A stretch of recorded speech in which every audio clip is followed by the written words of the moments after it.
छोड़ेंगे नहीं हम, चाहे जितने प्लांट हो करके आओ। अभी एक पर्चा इनका रखे हैं हम लिखे हुए, एक पर्चा इनका लिखा रखा है अलग। तो देखिए, पवन सिंह और ज्योति सिंह के विवाद में एंट्री हो चुका है बागेश्वर वाले बाबा धीरेन्द्र कृष्ण शास्त्री का। उनका कहना है कि पवन सिंह ने हिंदू धर्म का मजाक उड़ाया है, मजाक बनाया है। हिंदू धर्म में तलाक का कोई कॉन्सेप्ट ही नहीं है और पवन सिंह यहाँ पे 3-3 शादी करके 3-3 पत्नियों से तलाक ले रहा है। ये खुलेआम धर्म का मजाक बना रहा है। एक तरफ पवन सिंह भक्ति गाना गा करके लोगों का मन मोह लेता है, तो दूसरी तरफ इतना काला करतूत करता है, ये मुझे पता नहीं था। ये बात था बागेश्वर बाबा का। वैसे बागेश्वर बाबा के धाम में पहले भी पवन सिंह पहुंचे थे और वहां पे जाकर के बहुत ही बड़ा पूंजी भी दान किए थे, लेकिन उस वक्त बागेश्वर बाबा को पता नहीं था कि पवन सिंह का 3-3 शादी हुआ है और वो 3-3 पत्नियों से तलाक भी लिए हैं। बागेश्वर बाबा का बयान ज्योति सिंह के सपोर्ट में है और पवन सिंह के विरुद्ध में है। और आप सबको पता ही है कि बागेश्वर बाबा जब कुछ बोलते हैं तो आग लग जाता है, क्योंकि इनको सुनने वाले लोगों का जो संख्या है काफ़ी ज़्यादा है। अब देखना यह है कि बागेश्वर बाबा का यह बयान क्या पवन सिंह का मुश्किल और ज़्यादा बढ़ा देगा, क्योंकि पवन सिंह का ये मैटर कहीं ना कहीं शांत था और अब शांत हो जाता, लेकिन इतने बड़े बड़े लोगों का टिप्पणी आने के बाद से पवन सिंह का करियर पे खतरा मंडराना तो तय है। चुनावी करियर तो लगभग खत्म हो चुका है, लेकिन अब उनका जो अपना पर्सनल करियर जो कि एक एक्टर के तौर पे बनाया है, उस पर भी खतरा मंडराने लग गया है, क्योंकि पवन सिंह के विरुद्ध में पूरा महिला समाज आ चुका है। एक और लड़की है जो कि पवन सिंह की करीबी बताई जा रही है, उसने भी एक बयान दिया है जिसे लेकर के सोशल मीडिया पे काफ़ी ज़्यादा हल्ला मचा हुआ है। अगर आप वो वीडियो देखेंगे तो आपका भी कान खड़ा हो जाएगा। मैं चाहूँगा पहले उस लड़की का बयान सुनिए, उसके बाद की बातें करते हैं सीधे लास्ट में आपसे हम।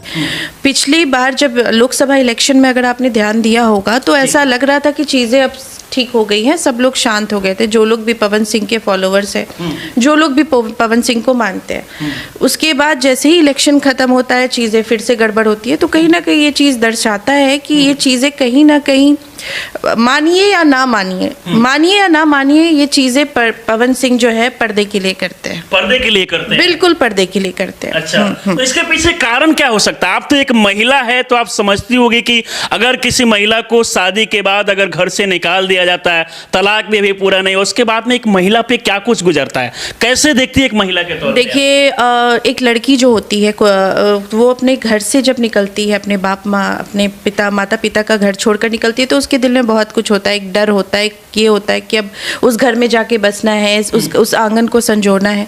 और चीज़ें जब एकदम से अलग हो जाती है और उनको पता चलता है कि वो घर उसका घर नहीं है, वो घर और वो उसका मायके भी अब उसका घर नहीं है, तो वो जाए कहाँ?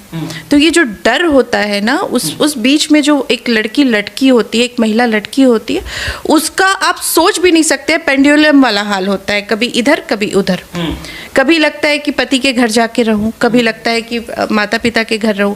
लेकिन समाज में भी आज हमारे समाज का ये दुर्भाग्य है कि कहीं ना कहीं हम अगर देखें तो महिलाओं को अगर कुछ ज़्यादा दिन आप देख लेंगे कि घर में पड़ी हुई है तो समाज बहुत गलत नज़र से देखता है। ये चीज़ें हालांकि बहुत हद तक सुधरी है, लेकिन आज भी है, आज भी है। और अगर वो अपने पति के घर सब लोगों ने बोला कि आप जाओ जाओ, जैसा कि ज्योति सिंह के केस में हुआ। ज्योति सिंह के केस में ये हुआ कि उनको बोला गया कि आप घर जाके रहो, आपको घर जाना चाहिए। ट्रोलर्स ने उनको ट्रोल किया था, लेकिन जब वो वहाँ जाती हैं तो वहाँ का जो नज़ारा होता है, मंजर होता है, बिल्कुल डिफरेंट होता है, बहुत अलग होता है। उसमें चीज़ें एकदम अलग दिखती है। ज्योति सिंह जाती है बहुत सारे सपने लेके कि चीज़ें शायद इस बार बहुत अच्छी होंगी, लेकिन फिर से वही पुराना कहानी शुरू हो जाता है। पुलिस वाले आते हैं और अभी हालांकि कुछ अपडेट्स भी आए हैं जहाँ तक मुझे पता है, तो वहाँ पुलिस वाले आते हैं। हालांकि महिला कर्मी जो वहाँ पे पुलिस से थी, उन लोगों ने यही बताया कि हम लोग सिर्फ यहाँ पे आपको ले जाने के लिए आए हैं, just for an information something, कि इन्फॉर्मेशन के लिए आपको ले जा रहे हैं कि आप जाके वहाँ पिटीशन दे दीजिए। ज्योति सिंह तो लगातार रो रही हो, बता रही है कि मुझ पे FIR कर दिया गया, मुझे फंसाने का प्रयास किया जा रहा है, ऐसे तमाम आरोप लगा रही है। देखिए, अब ये उनके जब चीज़ें जब सामने आएंगी पेपर के माध्यम से तो ज़्यादा चीज़ें स्पष्ट हो पाएंगी। अभी तो उन्होंने बोला है, और अगर वो बोल रही हैं और रोते हुए, प्रत्यक्ष ही प्रमाण है और वीडियोस में ये साफ दिख रहा है कि वो बहुत रोती हुई नज़र आ रही है कि मेरे ऊपर FIR कर दिया गया है, तो ये गलत है ना। आप ये चीज़ अभी आपने थोड़ी देर पहले ही बोला कि जो कुछ लोग हैं जो ये चीज़ बोलते हुए नज़र आ रहे हैं कि पहले अपने घर को संभालिए, फिर आप जनता के बीच में उतरिए, फिर आप महिलाओं के संरक्षण की बात कीजिए।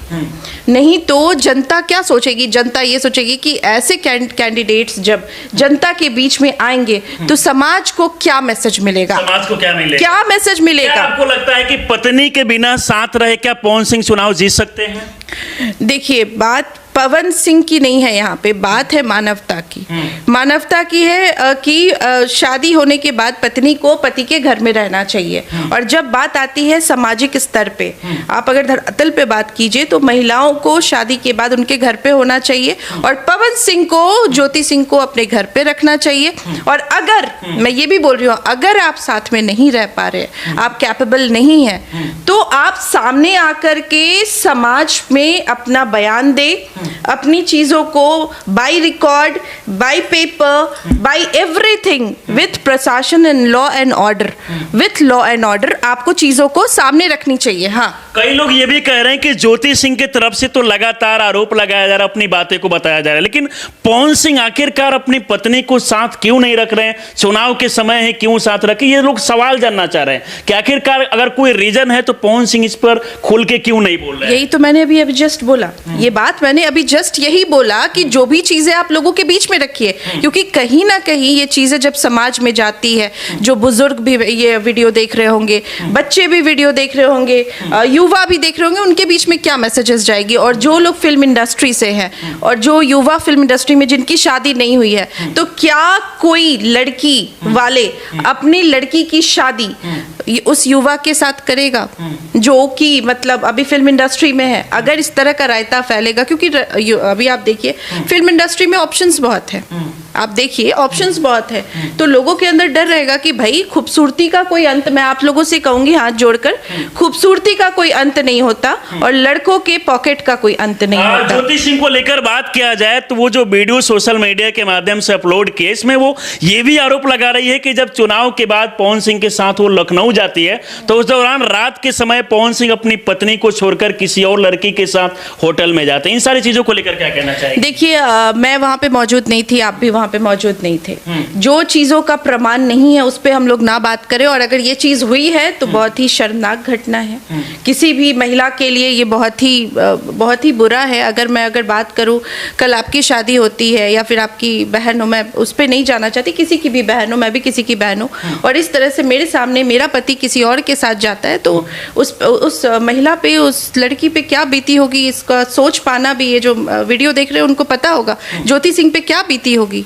पवन सिंह ने अगर ऐसा हरकत किया है तो बहुत बुरा है, बहुत बुरा है, क्योंकि आप महिला के तौर पे समझ रही है। अच्छा, इससे समाज पे आपको लगता है कितना प्रभाव पड़ेगा? क्योंकि आजकल देखा जाता है, पहले का रिश्ते को लेकर कहा जा रहा था कि एक बार शादी होता था, 7 जन्म का कसमें खाया जा रहा था कि 7 जन्म तक रिश्ता चलेगा, लेकिन अभी देखा जा रहा है कि अभी उम्र भी देखा जाए तो पवन सिंह का उतना ज्यादा नहीं हुआ है, 3 शादी, तीसरा बार शायद शादी हुआ है। जी बिल्कुल। देखिए, समाज में जहाँ तक मैसेज जाने का बात रहा, तो देखिए समाज में अगर आप किसी मोहल्ले टोले में रहते हैं, ठीक है, मैं ये आप लोगों के लिए बात कर रही हूँ, आप मोहल्ले टोले में रहते हैं, उस घर के अंदर अगर कोई घटना घटित होती है, कुछ इस तरह की चीजें होती हैं कि लड़की को निकाल दिया गया, लड़के को जान से मार दिया गया, या फिर बहुत सारी चीजें जो अभी ड्रम वाला तो देखिए, अगर इस लड़की के बातों को आपने गौर से सुना होगा तो आपको एक बात तो समझ में आ गया होगा कि इस लड़की के बातों को कहीं पे भी काटा नहीं जा सकता। चाहे आप पवन सिंह के कितना भी बड़े कट्टर फैन हो, लेकिन इस लड़की के बातों में 1% भी आपको झूठा कहीं नजर नहीं आएगा।